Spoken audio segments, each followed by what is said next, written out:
आज के सेशन में अपन लेसन प्लान की बात करेंगे। भाषा और अदर विषय, तो अपन जनरली अदर विषय को लेकर जो जिसमें साइंस की बातें, जिसमें सोशल स्टडी की लगभग सब बातें, क्योंकि भाषा को छोड़ करके बाकी और एक फिक्स परफॉर्मा है, भाषा की थोड़ी सी अलग बातें हैं। इसलिए लेसन प्लान की स्टार्टिंग पेज वाइज अपन काम करेंगे इस पेज में, क्योंकि एक प्लान सबसे पहले बनता है, उस प्लान के बाद में फिर अपन क्लास में पढ़ाते हैं। तो वही अपना लेसन प्लान होता है। अगर नॉर्मली लेसन प्लान की बात करें, 3 प्रकार के लेसन प्लान होते हैं, जिसमें वार्षिक, इकाई और दैनिक। नॉर्मली लेसन प्लान की जब बात आती है तो दैनिक प्लान को अपन लिखते हैं, क्योंकि पर डे क्लास में जाना होता है, पर डे वो अपने को प्लान बना करके उसको प्रेजेंटेशन करना होता है। इसलिए जबकि उससे पहले एक यूनिट प्लान होता है। यूनिट प्लान के तहत अपन ये ले लेते हैं कि भाई जो इंटर्नशिप के दौरान अपने को काम में लेना है, दैनिक पाठ्य योजना, तो उससे पहले एक यूनिट प्लान का भी अपने को रहता है। एक यूनिट प्लान के तहत एक भाई इतने टॉपिक हमें उस 20 लेसन के दौरान पढ़ाने हैं। तो इसलिए आप पहले से प्लान करके यूनिट प्लान का भी प्लान पहले से रखें। उसके बाद फिर अपना दैनिक पाठ्य योजना, इस विषय के ये टॉपिक हमें पढ़ाने हैं। तो यूनिट प्लान पहले बना करके उसके बाद में आप दैनिक पाठ्य योजना का निर्माण कर सकते हैं। दैनिक पाठ्य योजना में जो एक चैप्टर होता है किसी कक्षा का भी, कक्षा 6 से 10 के दौरान अपन वो कक्षा के टॉपिक्स का चयन मुख्य रूप से करते हैं। तो आप जो भी कक्षा है वहाँ इंटर्नशिप के दौरान आपको मिलेगी, उसको लेकर के आप अपने विषय को लेकर के आप वहाँ दैनिक पाठ्य योजना का निर्माण करेंगे। तो लगभग आज एक परफॉर्मे के माध्यम से अपन एक लेसन प्लान की बात करते हैं, उसके बाद फिर आप रनिंग के हिसाब से अपने 20 लेसन तैयार करोगे। तो एक लेसन प्लान किसी भी विषय का जिसमें अपन जीव विज्ञान के माध्यम से उसका अपन लेते हैं एक टॉपिक, और उस टॉपिक के माध्यम से अपन उसका लेसन प्लान बनाएंगे। तो इसमें सबसे पहले जो प्लान बनाते समय विद्यालय, क्योंकि इंटर्नशिप क्या होता है तो विद्यालय का नाम लिखना होता है, विद्यालय का नाम, उसके बाद में दिनांक, उसके साथ कक्षा 9th का मान लो कोई भी चैप्टर अपन ले लेंगे, विषय जीव विज्ञान,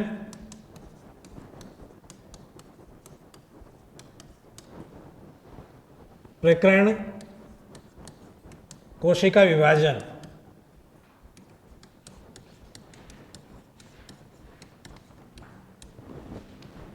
फिर इधर कालांश,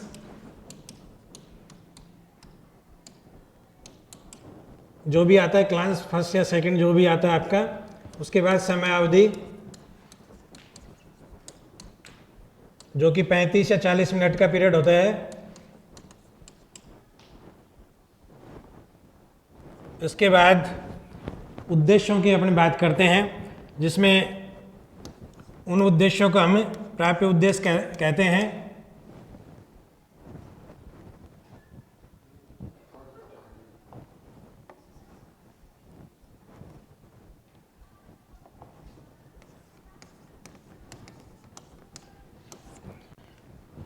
इन उद्देश्यों के माध्यम से हम छात्रों में क्या अपेक्षित व्यवहारगत परिवर्तन करना चाहते हैं। तो ये अपेक्षित व्यवहारगत परिवर्तन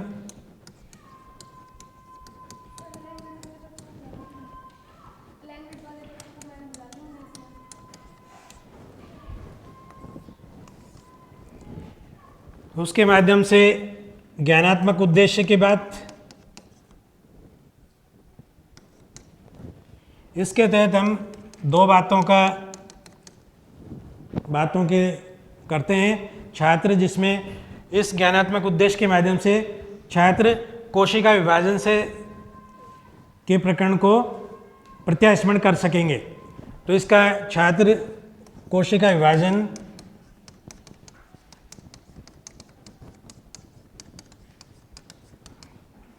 प्रत्यास्मरण कर सकेगा। दूसरे बिंदु में छात्र कोशिका विभाजन से प्रत्यय अभिज्ञान प्राप्त कर सकेगा।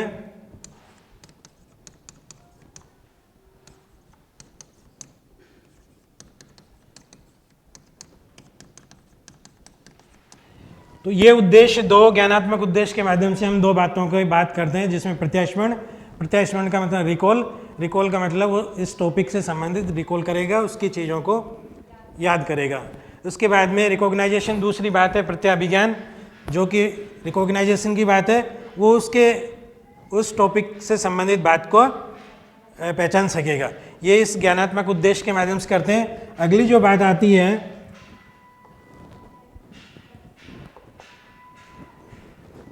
अगला जो उद्देश्य है अवबोधात्मक।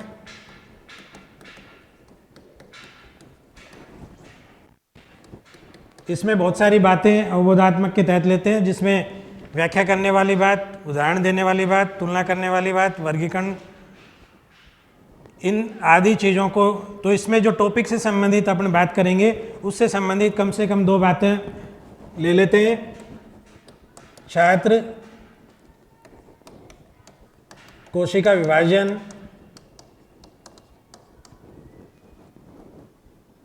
की व्याख्या कर सकेगा। इसी के तहत दूसरी बात, इसमें छात्र अगर तुलना करने दिखा रहे हैं, उदाहरण देने वाली बात है, उदाहरण की बात लिख सकते हो, तुलना करने की बात है, जैसे छात्र पादप कोशिका और जंतु कोशिका का विभाजन को सीख सकेगा, तो इसकी बात लिखते हैं। छात्र कोशिका विभाजन की तुलना कर सकेगा। उदाहरण की बात लिख सकते हैं, कोई सारणी बनाने की कोई बात है तो सारणी की बात लिख सकते हैं, या वर्गीकरण की कोई बात है तो वर्गीकरण की लिख सकते हैं। जैसे टॉपिक की आएगा वैसा ही हम बात यहाँ लिख लेंगे दूसरी। तो दो ही बिंदु यहाँ। तीसरा ज्ञान उपयोगी। इस ज्ञान उपयोगी के माध्यम से हम जो इनसे पहले दोनों बातें ज्ञानात्मक और अवबोधात्मक के तहत जो बातें सीखी है, उस सीखी हुई बात का हम दैनिक जीवन में प्रयोग करना सीख सकेगा छात्र। तो छात्र दैनिक जीवन में कोशिका विभाजन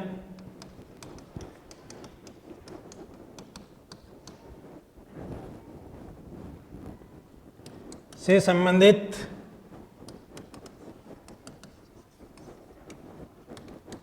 पाठ का प्रयोग दैनिक जीवन में कर सकेगा, प्रयोग कर सकेगा। तो ये लगभग जो बातें सीखी है, इसमें दोनों उद्देश्यों के माध्यम से, पहले जो उद्देश्य हैं उसके माध्यम से दोनों बातें सीखी है, उसका दैनिक जीवन में प्रयोग करना सीख सकेगा। अगला बात है कौशलात्मक। इसमें छात्र कोशिका विभाजन से संबंधित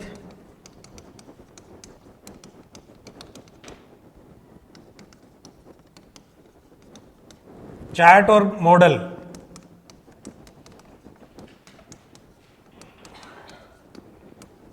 बना सकेगा। इसके माध्यम से कौशलात्मक के तहत अपनी ये स्किल की बात होती है। इसमें जो स्किल में वो चित्र और मॉडल इनकी बनाना सीख सकेगा। तो लगभग कोशिका विभाजन संबंधित जो टॉपिक है उससे संबंधित चार्ट और मॉडल बना सकेगा। और अभिरुचि, तो एक बिंदु इसमें छात्र इस पाठ में किस तरीके से रुचि लेगा, तो छात्र कोशिका विभाजन से संबंधित पाठ में रुचि ले सकेगा। तो रुचि की बात दिखानी है।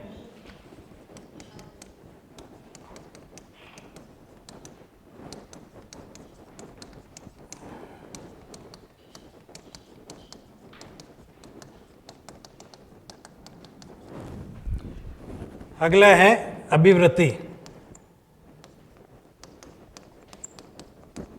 इसमें एक बिंदु छात्र अभिवृत्ति में वो किस तरीके का अपना उस पढ़ाते समय पाठ को किस तरीके से उसमें एटीट्यूड की बात है, तो इसमें वैज्ञानिक दृष्टिकोण अपना सकेगा। तो इस अभिवृत्ति में वो छात्र कोशिका विभाजन संबंधित वैज्ञानिक दृष्टिकोण अपना सकेगा। तो इस तरीके से उद्देश्यों की बात है। इसके बाद में हम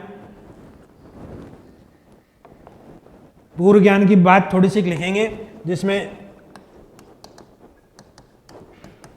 छात्र कोशिका विभाजन से संबंधित थोड़े से पूर्व में जानकारी रखता है। तो ये बात थोड़ी सी लिखेंगे, क्योंकि पूर्व में जानकारी, वो इस कोशिका विभाजन के बारे में पूर्व में जानकारी रखता है।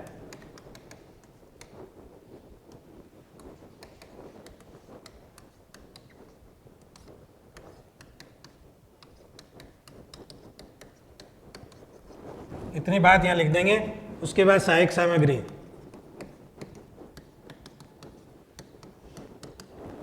जिसमें आपकी जो भी सहायक सामग्री यूज होती है, चाक, डस्टर, संकेतक,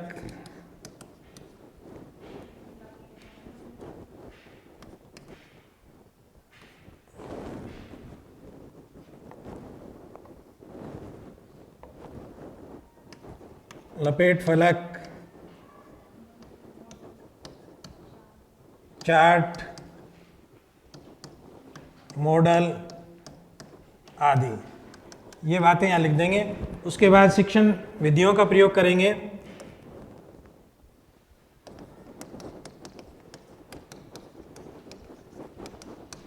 मुख्य रूप से हम 9th कक्षा है, बड़ी क्लास को लेकर थोड़ी व्याख्यान विधि, फिर प्रश्नोत्तर विधि, और उसके साथ साइंस की विधि के रूप में प्रयोग प्रदर्शन विधि। तो लगभग इन 3 विधियों की बात यहाँ लिखेंगे। व्याख्यान विधि, प्रश्नोत्तर विधि, प्रयोग प्रदर्शन।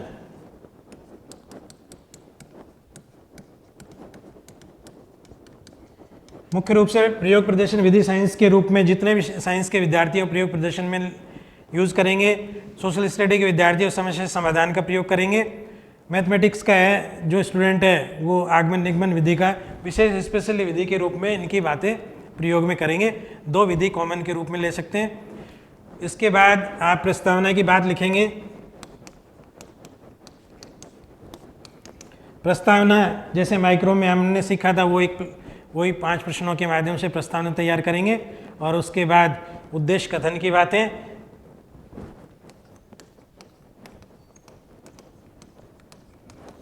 उद्देश्य कथन में वही अनाउंसमेंट करेंगे टॉपिक के बारे में। अच्छा बच्चों, आज हम कक्षा में कोशिका विभाजन से संबंधित पाठ का विस्तार से अध्ययन करेंगे। तो इस तरीके से ही लिखेंगे। उसके बाद अगली बात जो आएगी प्रस्तुतिकरण की।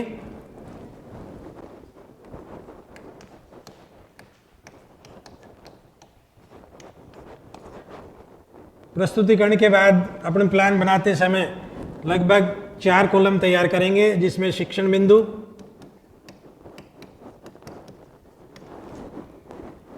छात्र अध्यापक क्रियाएं,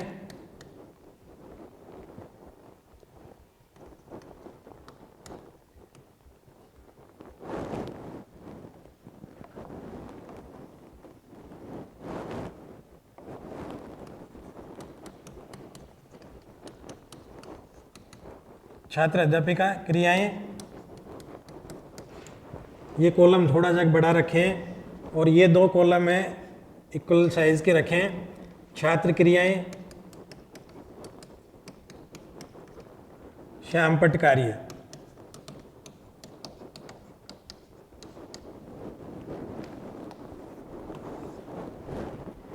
उसके बाद जो टॉपिक से संबंधित यहाँ शिक्षण बिंदु लिखेंगे, जिसमें कोशिका विभाजन,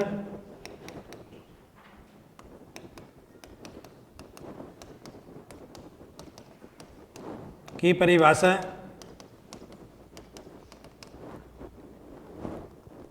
यहाँ विकासात्मक प्रश्न करने हैं तैयार।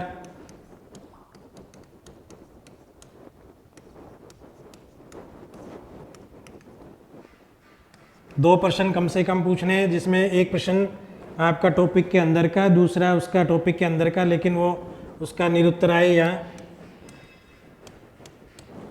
उसके बाद अपन यहाँ जो भी सब्जेक्ट मैटर को पढ़ाने जा रहे हैं, कोशिका विभाजन क्या होता है, उसके किस तरीके से, तो उसकी व्याख्या को अपन यहाँ डालेंगे सब्जेक्ट मैटर को। और सब्जेक्ट मैटर को डालने के बाद फिर बहुत प्रश्न करेंगे लास्ट में।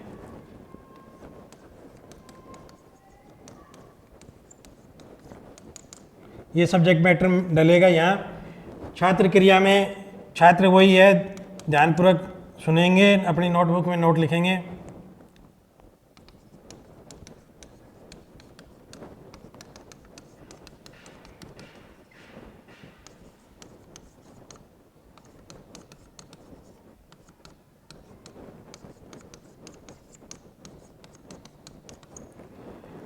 इस मैटर का जो भी आपका जितना मैटर लिखा है उसके श्यामपट्ट कार्य जो आएगा वो श्यामपट्ट, इसके जस्ट सामने श्यामपट्ट क्रिया को लिखेंगे।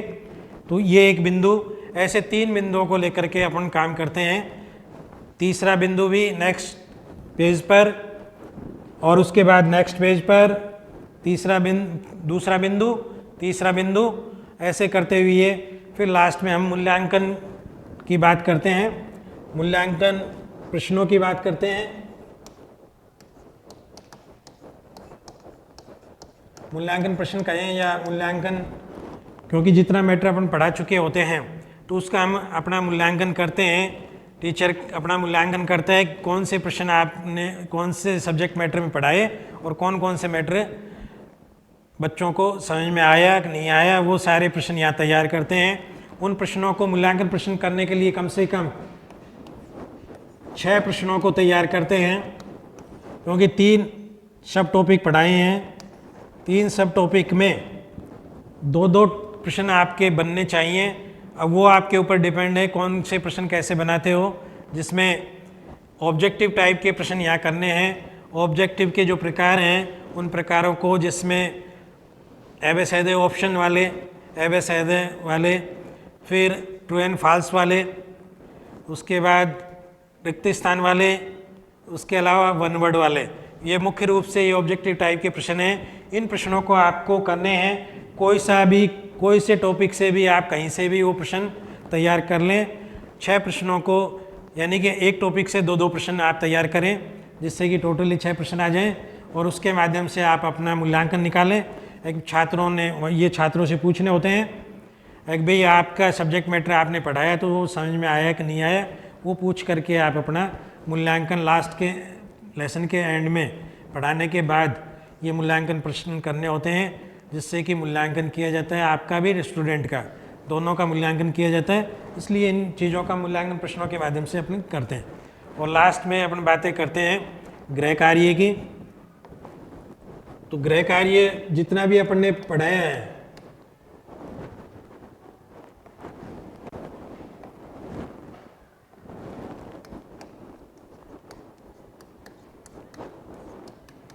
जितना भी अपन ने पढ़ाया है उसको पूर्ण रूप से जितना पढ़ाया है उसको छात्रों को देने के लिए गृह कार्य वो लिखते हैं। जैसे कि कोशिका विभाजन से संबंधित कंप्लीट व्याख्या करते हुए उसका वर्णन करें, तो इस तरीके से अपने चित्र सहित वर्णन करें।